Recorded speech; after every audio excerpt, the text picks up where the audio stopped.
found myself back in my prayer room. I find my spirit very disturbed. While everybody's preparing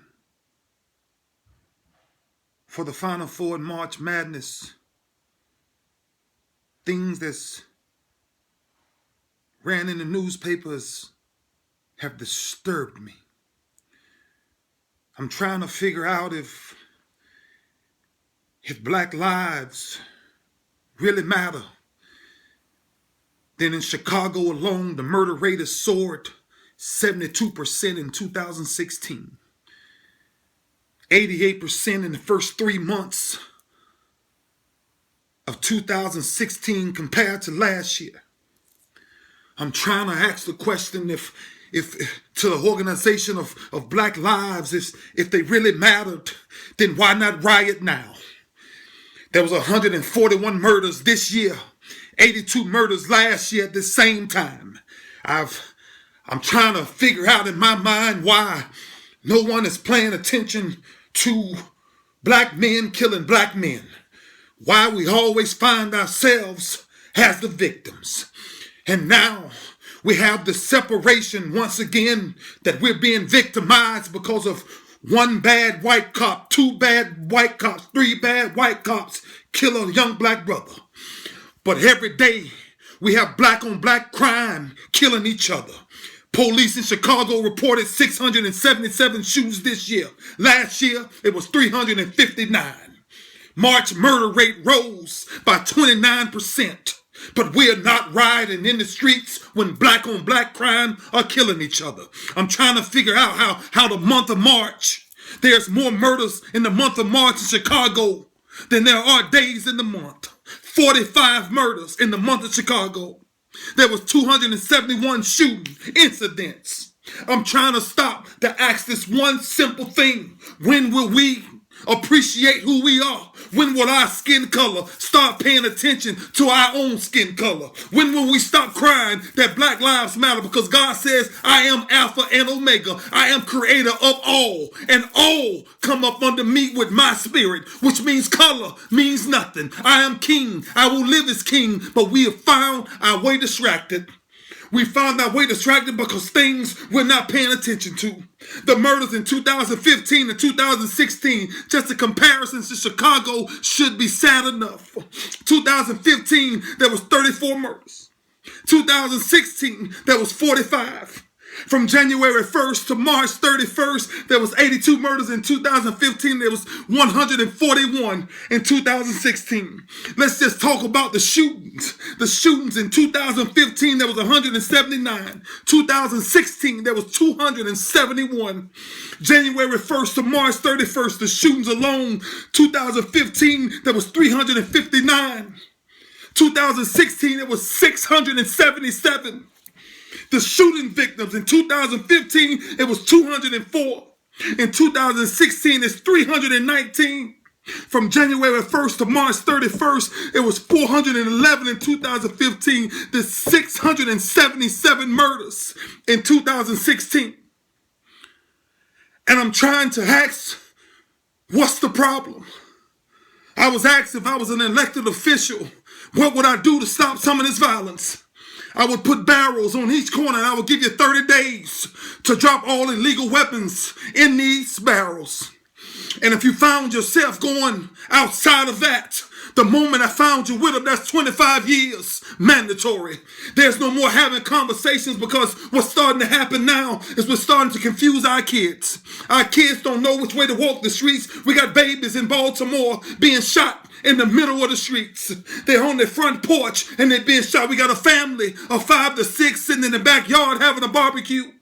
And the whole entire family gets executed. But we keep screaming Black Lives Matter. If they really matter, then let's do ourselves a favor. Let's stop killing black folks. Let's take it way back to when we once was understood what slavery was all about. Slavery was about togetherness and understand that we must overcome together.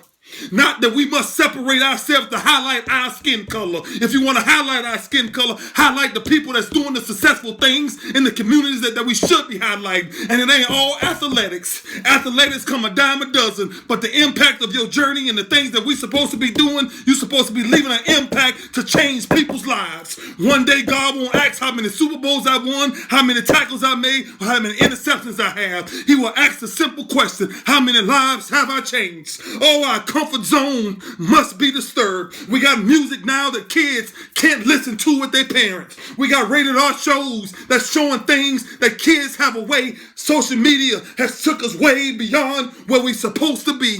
We've dumbed the long-term thinking in our minds. We've let kids now dictate what they can do and who they can be and what they will ultimately be. I found myself disturbed. Whether I'm right or wrong, there's facts, there's numbers. Men and women lie, but numbers don't. Numbers don't lie. And what's going on in Chicago right now, if you write music, change your thought process, change your language. Stop insulting women. We all got our struggles.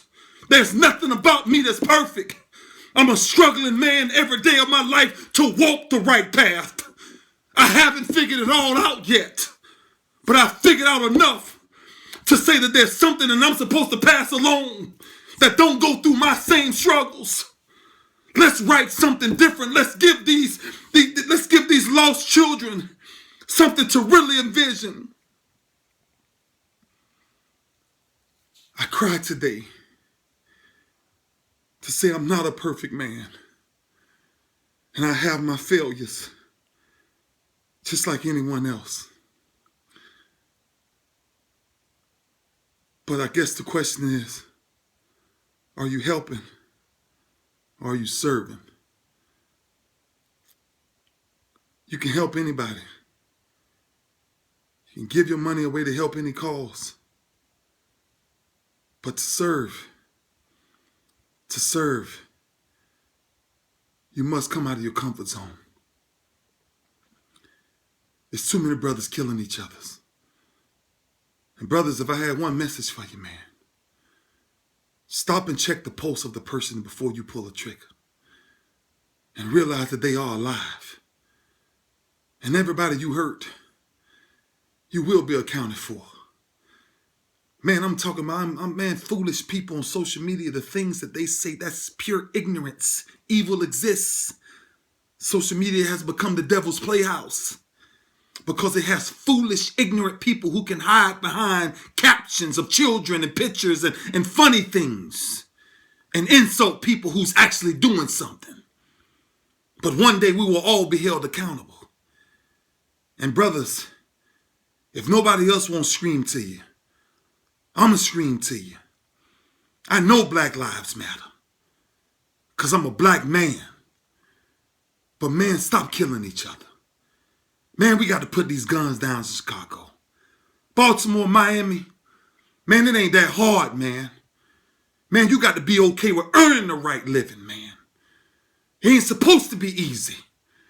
Man's days on this earth will be short and filled with trouble. But right now, man, we're losing the battle. A third of the Afro-American population is behind bars. 50% are behind bars because they took the life of another black man. Sooner or later, black men, if we don't change what we're doing, not only will our kids not have a future, but we might find ourselves extinct.